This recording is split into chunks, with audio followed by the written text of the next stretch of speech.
Monitoring this level helps you beat the odds for 8 of the top 10 killers. I'm going to show you how to measure this and which way I recommend the most. Instead of carrying oxygen, glucose sat in oxygen's seat and caused 8 out of the top 10 most deadly conditions.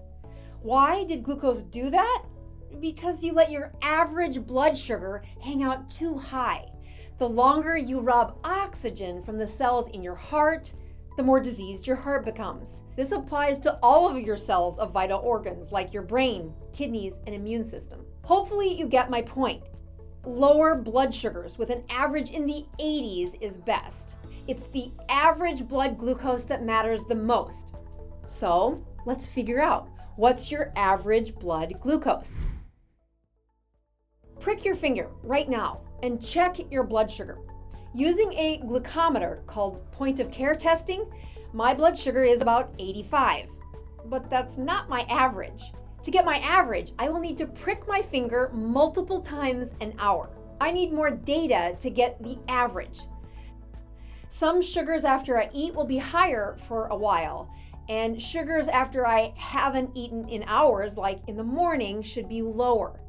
All of those blood checks are valuable, but it's death by 1,000 paper cuts. It gets old checking that often, and it's very disruptive to life and sleep, because you gotta check at night too. When I ask patients to check their blood sugars multiple times a day, it doesn't take long before they don't check after they've eaten something they shouldn't.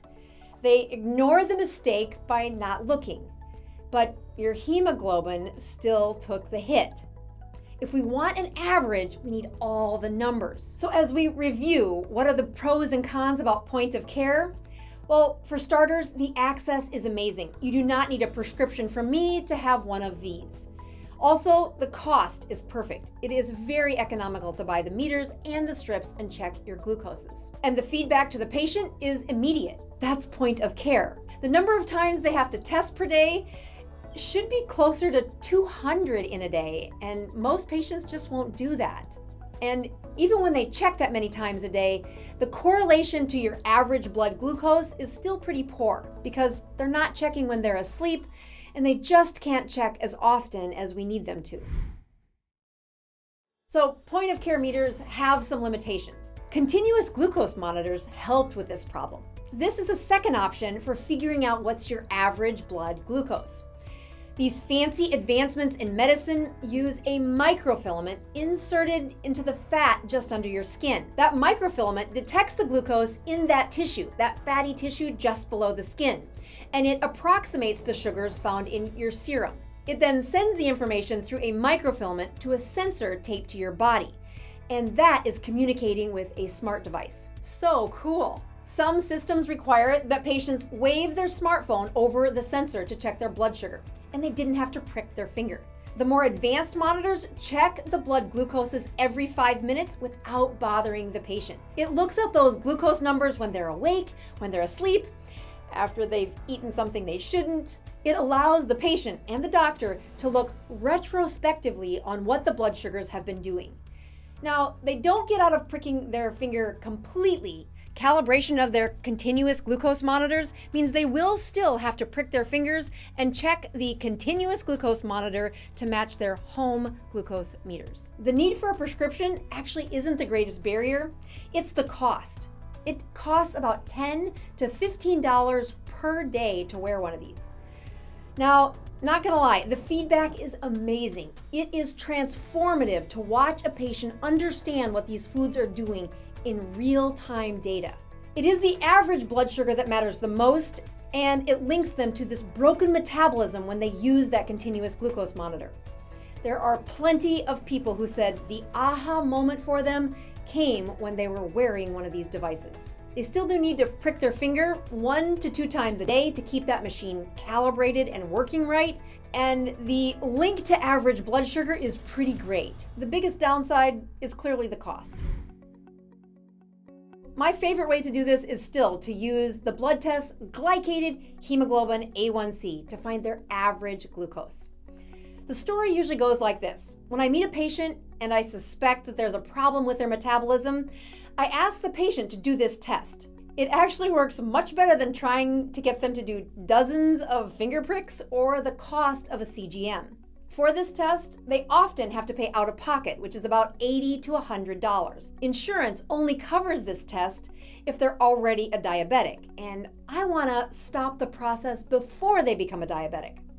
Once they're diagnosed, the insurance company will let me order this $80 test every 3 months like clockwork, and for good reason, because there's no cheating with hemoglobin A1C.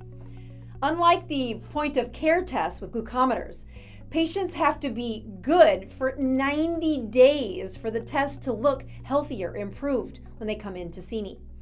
As opposed to what they do when I just use this, which is they improve their food choices for about a half a dozen days before they come see me, and by golly, their blood sugars are improved when they eat better. For a hemoglobin A1C, we collect a few red blood cells and we measure the percentage of the seats that are ruined. How many of them are no longer carrying oxygen? So if a patient comes into the office and their average blood sugar for the last 3 months has been close to 200, but I check their sugar in the office and it's only 126. I can look at their hemoglobin A1C and it's going to be about 8.6. Yeah, 8.6% of the seats are now glycated or splat with sugar and out of commission. Their blood sugar of 126 was way out of range for their typical pattern because they stopped all those carbs the week before they saw me. If 126 had been their average, their hemoglobin A1C would have been about 6. That's actually still pre-diabetic according to the textbooks. This test is fantastic for insurance companies. They knew exactly who was behaving and who was not. And more importantly, they knew exactly who was at risk for 8 of the top 10 most deadly illnesses in medicine today. But the test should not just be for my diabetics and their big brother insurance companies. I want my other patients to know their average glucose before they ever become a diabetic. I want them to know how many of their hemoglobins have become glycated, causing a slow suffocation of those vital cells in their body. Their excess blood sugar caused the harm, and the average blood sugar is what told the truth. So take a look at this list. Find what your average blood sugar is and what your hemoglobin A1C should be. 85 is what I want my average blood sugar to be, which would be a hemoglobin A1C of 4.5, or 4.5% of my seats have been glycated. Patients move into the pre-diabetic range when their average blood sugars were at 111, or an A1C of 5.5. An A1C of 6.5 was an average blood sugar of 140. And we get into the diabetic range and the severe complications when those average blood sugars range to the 160s, the 170s, the 180s, and then north of 200. All of them associated with a more rapid suffocation of the vital cells because they're not getting the oxygen they require. 6.4 indicates prediabetes, but 6.5 is now a diabetic. As you can see, this is a gradual increase, and there are these arbitrary places where we say pre-diabetic and diabetic. But the ideal average blood sugar is 83, and that means that most of the time the sugars are between 75 and 95. There'll be some that dip down into the 50s, and they may bounce up into the 120s for a few minutes a month, but the average is spent in that zone between 75 and 95. Today, there is a better option for the patients that want to know their hemoglobin A1C, but they don't want their insurance company to know it. And that is point-of-care home tests for A1C. Yes, you can use that sneaky strategy just like your insurance company, and you don't need to tell them. For $40, you can check your own average blood sugar by checking your red blood cells through a hemoglobin A1C. Order that sponge card and drip your red blood cells onto the card, send that testing card into the lab, and find out what have your average sugars been for the last 100 days.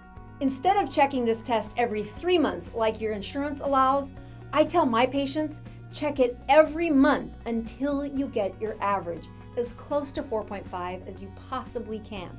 So the final comparison is, how does hemoglobin A1C compare to these other options for average blood sugars? When I order the test, it requires my order into the lab. There are some exceptions. Some labs allow you to order it yourself and pay for it yourself. That does require you going to the lab and an actual blood draw. The home test is a prick of the finger and dripping those red blood cells onto the sponge card and mailing it in. Both of these options are very economical. The cost really is not prohibitive, even when the patients pay cash.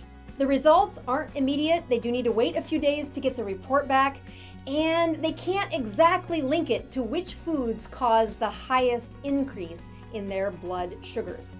Your insurance and most labs will allow patients to have this test once every 3 months, whereas the home test you can check every month. And that's what I recommend for my patients. For predicting average blood sugars, hemoglobin A1C is the best.